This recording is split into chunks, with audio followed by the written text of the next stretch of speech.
ที่วิดีโอมันตัดไปครับเอาใหม่ตัวแม่แล้วนางสดอย่างนี้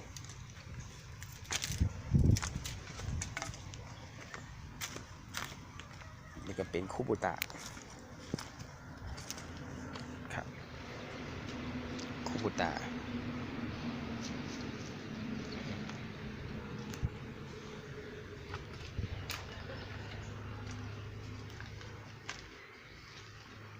หลังบ้าน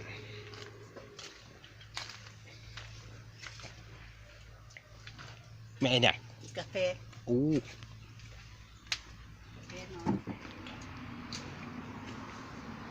แม่บอกว่ากินกาแฟนอนเหรอ กินกาแฟยังไงก็กินกาแฟนอน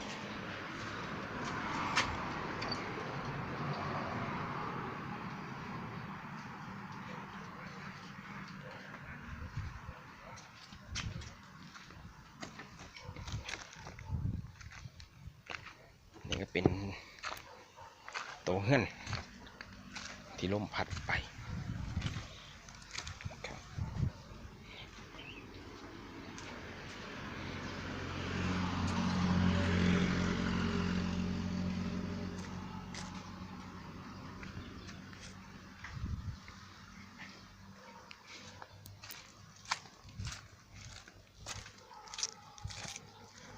หลังกระสี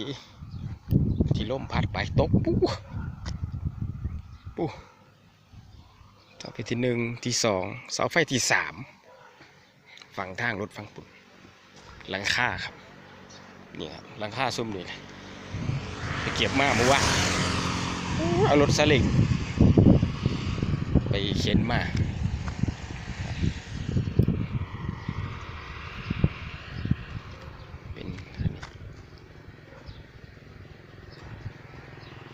ว่านี่โอ้ว่าพอสมควรอยู่แดดฮ้อน เก็บหลังกระสีกับใหม่หลายเที่ยวผู้ใดเอาก็อีไม่เห็นอย่างนอกมาดีเนาะทางรถ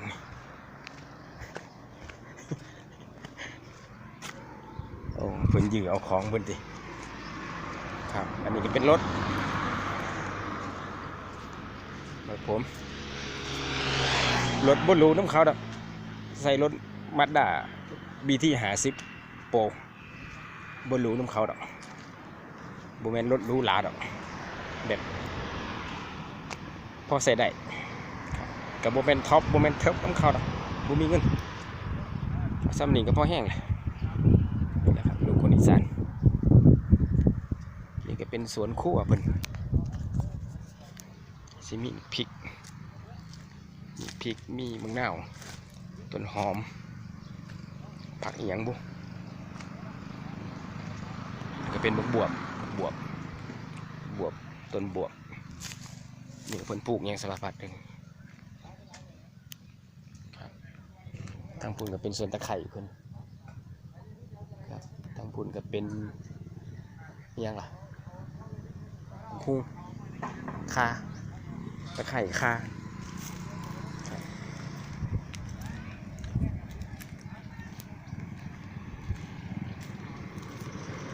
ปีก็เป็นทีมงานเพิ่น30,000บ่นี่3-4 มื้อ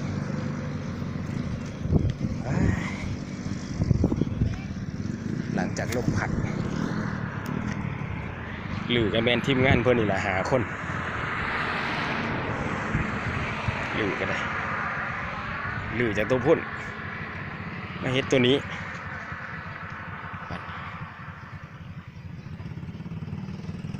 มันนี่ก็ที่ถมตัวพุ่น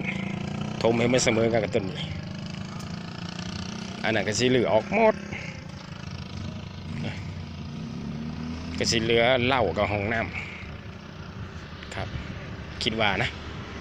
แต่บ่รู้พอเพิ่นว่าจังได๋บ่น่าจะหมดครับเป็นทีมงานของสร้างเพิ่น3 มื้อ 4 มื้อเพิ่นมาเมื่อวานนี้หมดมือเมื่อก่อนนี่ก็หมดมือมื้อนี้อีกหมดมือคือสิเป็นมื้ออื่นอีกคือสิมุ่งหลังคาอีก หลังกระสีกับกองเอาเยอะยันนี่เลย30 แผ่นไปเอาจากผู้ใหญ่บ้านเบิ่นมาเมื่อวานครับเบิ่งรอบนอก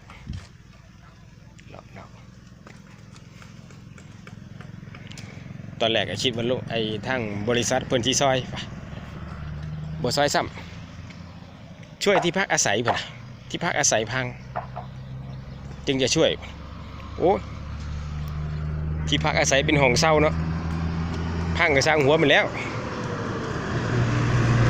บริษัทก็ได้งอกคือกระดอกครับนี่ก็เป็นถนนอยู่ริมถนนครับคุณก็เป็นอีกอย่างนะคูโบต้าแถวนี้คนแถวนี้มีได้ใส่แบบนี้หมดบรรทุกอ้อยบรรทุกมัดเป็นหลังคาแบบนี้แล้วก็อีกอย่างนึงเป็นรถอีแตนนะครับแบบนั้นเป็นซาลีมันใส่กับรถไถฟอร์ดคูโบต้าจอห์นเดียร์ส่วนหลายนะครับจากรอบๆเพื่อนก็เป็นแบบนี้เลยสุดท้ายกับพังลงเฮ็ดใหม่ยังจะหลายปีนะบ้านหลังนี้จักปีกับบุรุษไม่เคยถามเพิ่นค่าจะบ่เกิน40 กว่าปีน่าจะอยู่ที่47-48 ปี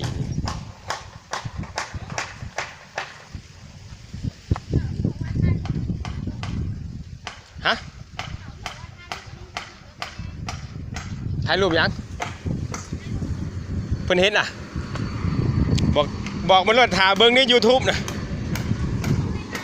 ส่งในไลน์บ่ได้มันซ่า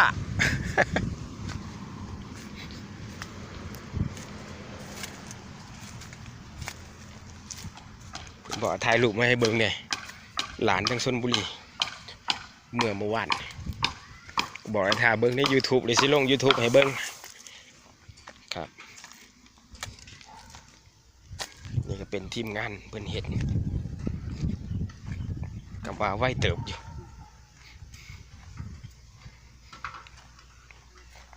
สร้างเพิ่นก็ว่าไว้เติบอยู่หรือเมื่อวานนี่ดึงเสาออกเมื่อวานนี่ก้อนนี่ก็ดึงฝาผนังเมื่อนี้เอาขึ้นข้านแหละก็ว่าไว้เติบอยู่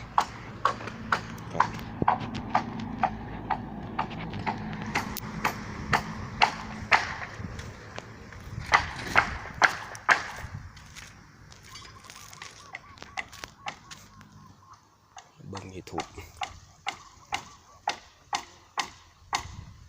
เอา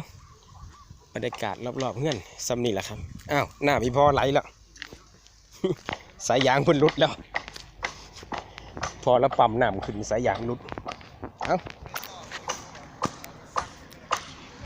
นี่แหละครับมุมสูงเบิ้งมุมสูงอันนี้กองใหม่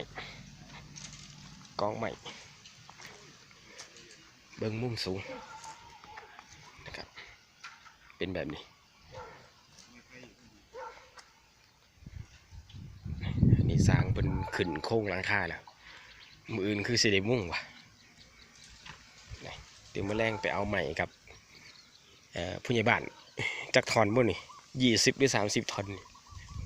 ลืมเลยผมบอกจำวันไปเอาลังกะสีมา30 แผ่นวะครับเอ้าซ้ำนี่ละวิดีโอหนาเจอกันไหมครับ